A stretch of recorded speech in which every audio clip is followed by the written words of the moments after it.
우리는 올림픽도 하고 있지만 월드컵 준비도 합니다. 벤투 예비명단 50여 명이 백신 접종하고 정상빈, 윤일록 포함됐습니다.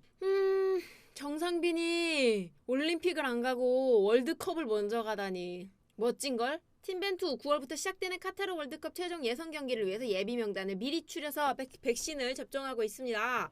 26일부터 파주에서 팀벤투 예비 명단 선수들의 화이자 1차 접종이 이루어지고 있습니다. 1, 2차로 나눠 맞아야 되기 때문에 소요되는 시간을 고려해 일찌감치 접종을 진행 중입니다. 2월 2차 접종은 8월 중에 예정이고 대표팀 관계자는 스태프과 선수들 모두 접종을 시작했습니다. 아직 진행 중이라고 설명했습니다. K리그에서는 김지현, 홍철, 윤일록, 여기는 울산현대, 그 다음에 조재환, 김영빈, 이정협은 강원FC, 김건희, 이기재, 강현무, 현무가 정상빈의 박대원, 수원삼성, 고승범, 송준, 김천 상무예요. 권경원, 성남FC, 그리고 포항 스틸러스의 강상우, 이제는 서울 이랜드입니다. 김인성, 그리고 이재익 명단에 포함이 됐습니다. 총 예비 명단은 한 50명 정도로 보이고요. 언급된 구단과 선수 외에도 복수의 선수들이 백신 접종 마쳤거나 할 예정에 있어요. 올림픽 대표팀 예비 명단에 포함됐던 선수들은 이번 벤투 예비 명단에 이름을 올렸다 하더라도 이미 백신 접종자이기 때문에 추가적으로 맞을 필요 없어요. 이미 올림픽 가려고 맞아놨어요. 개인적으로 접종 마친 선수들도 마찬가지입니다. 9월 2일과 7일부터 시작을 합니다. 최종 예선 A조, 이란, 아랍에미리트, 이라크, 시리아, 레바논하고 함께 최종 예선 A조고요. 상대가 모두 중동 국가인 상당히 까다로운 조편성 결과입니다. 그리고 홈에서 경기 치른 뒤에 중동으로 원정을 떠나야 되기 때문에 컨디션 조절이 중요하고요. 유럽파의 경우 역시 차에 걸리게 된다. 시차가 완전 거꾸로예요.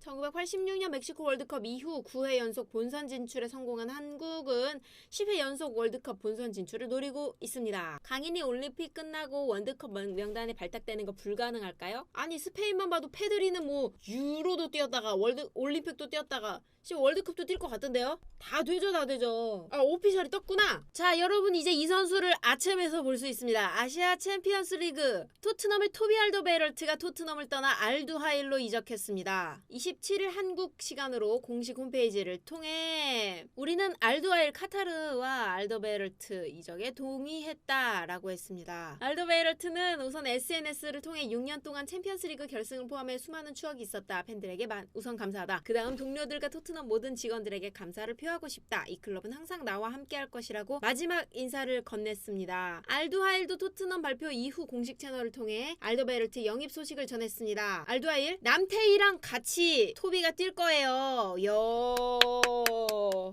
놀랍다. 남태희와 토비를 같이 볼 수 있다니. 아니 제가 사실 여러분들 오기 전에 기사를 하나씩 다 서머리를 해놨는데 이게 보니까 사실상 이적 완료 카타르 도하 공항에서 포착됐다. 그리고 이게 이 알두하일에 이제 머플러도 두르고 있고 꽃도 받았는데 이게 덧선이어서 제가 읽을까 말까 고민을 했거든요. 근데 오피셜이 떴네요. 이적료는 약 207억 정도 한다고 합니다. 그럼 토트넘 이야기는 좀 더 이어서 가볼게요. 자, 올림픽 중에 토트넘에 입단한 힐 도쿄에서 엄지척 영상 편지를 보냈습니다. 저는 사실 이 선수를 잘 몰라요. 굉장히 좋아하시더라고. 어떻게 아시는지 모르겠는데 도쿄올림픽에 참가 중인 브리안 힐 토트넘 입단 소감을 영상으로 찍어 전했습니다. 한국 시간 27일 토트넘은 공식 홈페이지를 통해 힐 영입 소식을 밝혔습니다. 에릭 라멜라를 세비야로 보내고 약 344억 원을 지불하면서 힐을 데려온 것으로 알려졌습니다. 계약 기간은 2026년까지입니다. 힐은 현재 스페인 올림픽 대표팀으로서 2020 도쿄올림픽에 참가 중입니다. 공식 발표 사진도 유니폼 대신에 포토샵 이미지로 대체됐습니다. 올림픽 일정을 마친 뒤에 토트넘에 합류할 예정입니다. C조에 속한 스페인은 1승 1무로 조 1위를 질주하고 있습니다. 힐은 도쿄에서 영상을 통해 입단 소감을 밝혔습니다. 안녕하세요, 힐입니다. 토트넘 패밀리에 합류하게 돼 매우 행복합니다. 곧 봐요 라며 양손에 엄지손가락을 치켜 세웠습니다. 사실 엄청 새로운 소식은 아니고 마타는 이런 이야기가 종종 있었는데 마타 맨유의 엠버서더직 제의를 받았습니다. 코치 준비도 시작한다. 엠버서더는 사실 이제 아무나 주지는 않아서 마타는 선수 이후의 인생을 천천히 준비하고 있다. 마타 1988년생의 스페인 공격형 미드필더 발렌시아와 첼시, 맨유 초반까지 EPL을 대표하는 선수였고요. 최근에는 그때 미치지 못하지만 여전히 맨유에 헌신하고 있습니다. 마타 최근 1년 연장 계약을 체결해서 2022년 6월 30일까지 팀과 함께하고 있는 상태입니다. 복수 언론은 그가 올 시즌이 끝나면 커리어 마무리할 것으로 보고 보이고 있으며 마타는 빼어난 소통 능력과 남다른 인성으로 중요하죠.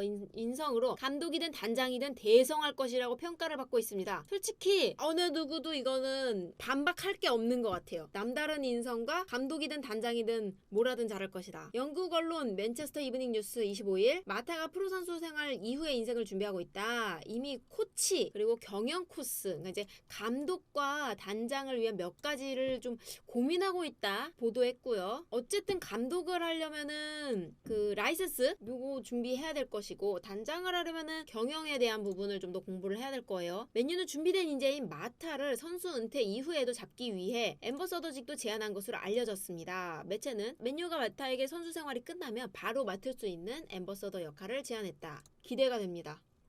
자, 이제 대형 기사 두 가지가 남았는데요. 680억 대형 센터백 맨유 이적을 원하는 이유. 프리미어리그 빅클럽이고 솔샤르다. 나도 그 이유는 살짝 이해가 안 됐어. 솔샤르가? 그 정도라고?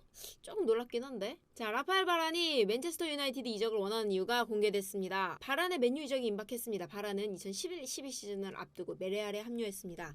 초기에는 많은 기회를 받지 못했지만 서서히 주전으로 도약했고 라모스와 함께 세계 최고의 센터백 듀오로 거듭났습니다. 하지만 지난 시즌 마무리되면서 변화의 기류가 감지됐는데요. 바란은 내년 여름 레알과 계약이 만료된다. 재계약 협상에 돌입해야 하지만 새로운 도전을 원하고 있다는 소식이 전해집니다. 자, 지난 시즌도 맥과이어는 맨유 수비의 핵심이었습니다. 맥과이어는 지금 영국 국가대표의 핵심이기도 하고요. 중앙 수비진을 이루는 선수는 린델로프 활약이 나쁘지 않았음에도 맨유가 맥과이어의 새로운 파트너를 찾고 있다는 소식이 전해졌고 현재 그 주인공으로 바란이 유력한 상황입니다. 이번 여름 이적 시장에서도 최고가 됐습니다. 이적 시장 전문가인 파브리치오 로마노 자신의 SNS를 통해 오늘 새벽까지도 힘이고 외쳤습니다. 바란은 맨유로 간다. 합의 거의 끝났고 세부 조율과 서류 남았다. 몇 시간 또는 며칠 안에 이적이 성사될 것이다. 이제 뭐 사인만 남았다라고 보시면 되고요. 이적료는 약 600억 정도로 이제 600이 넘는다 안 넘는다 기사가 조금씩 있어서 이거는 오피셜 뜨면 알 수 있을 것 같아요. 로마노는 1인 방송 플랫폼 트위치에서 바란이 맨유 이적을 원하는 이유를 밝혔다. 로마노에 따르면 돈 때문이 아니라 도전을 위해서 맨유로 간다. 자, 그는 프리미어리그 빅클럽에서 뛰기를 원했으며 솔샤르 감독의 지도를 받기 위해 맨유 여행을 결심한 것으로 알려졌다.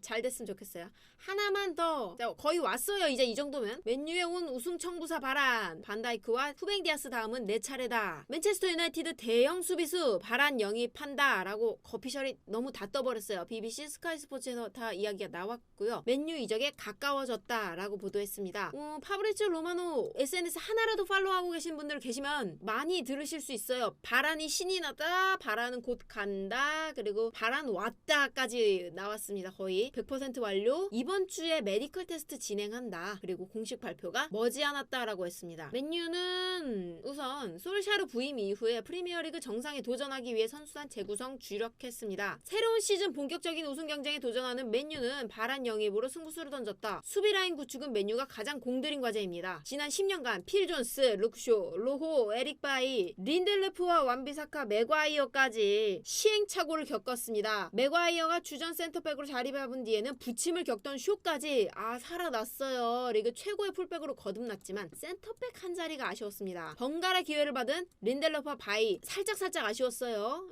린델로프는 실수가 좀 있는 편이고 바이는 부상이 너무 많은 편이고 솔샤르 감독 새로운 센터백 영입 추진했다. 최근 사례를 보자면 프리미어리그 강력한 도전자 구단이 대형 센터백을 영입해 디펜딩 챔피언을 제치고 우승하는 사례가 연이어 나왔습니다. 고질적인 수비 불안으로 고민이 많았던 리버풀 2018년 1월 약 1193억 원이라는 거금을 투자해서 반다이크 영입했습니다. 반다이크는 시즌 도중에 합류했음에도 즉시 전력으로 활약해서 리버풀의 챔피언스리그 우승과 프리미어리그 준우승에 기여했습니다. 그리고 이듬해 리버풀 30년 만에 리그 우승을 따냈고요. 2위로 밀려난 맨시티는 지난 시즌을 앞두고 약 924억 원에 벤피카 센터백 후벤 디아스 데려왔습니다. 디아스 이적하자마자 팀의 핵심이 되었고 디아스의 활약에 힘입어서 리그 정상 그리고 챔피언스리그 준우승을 차지했습니다. 맨유의 선택 바라는 반다이크나 디아스에 밀리지 않습니다. 오히려 이적 전 경력과 위상은 두 선수보다 낫다. 자, 바라는 레알에 합류해서 10시즌 꽤 많이 바란이 활약했습니다. 191cm의 바란이 장신 센터백 듀오가 될 맥과이어와 궁합이 좋을 것으로 예상됩니다. 194cm의 맥과이어는 건장한 체력 조건을 통한 제공권 장악 능력이 뛰어납니다. 다만 주력과 민첩성에 약점이 있는데 빠른 발을 지닌 바란이 이를 메워줄 수 있다. 우승 경험이 풍부한 바란은 큰 경기에서 선수단에게 자신감을 불어넣어줄 수 있다. 바란 영어 해요? 네, 여기가 제일 걱정되는데. 자, 앞서 제이든 산초 영입을 확정한 솔샤르 센터백 보강을 마무리한 이후 완비사카와 경쟁할 우측 풀백 영입까지 검토하고 있습니다. 잉글랜드 유로 준우승 트리피어가 우선은 영국으로 오고 싶다라는 링크가 은근 뜨고 있는데 트리피어가 먼저일지, 사실상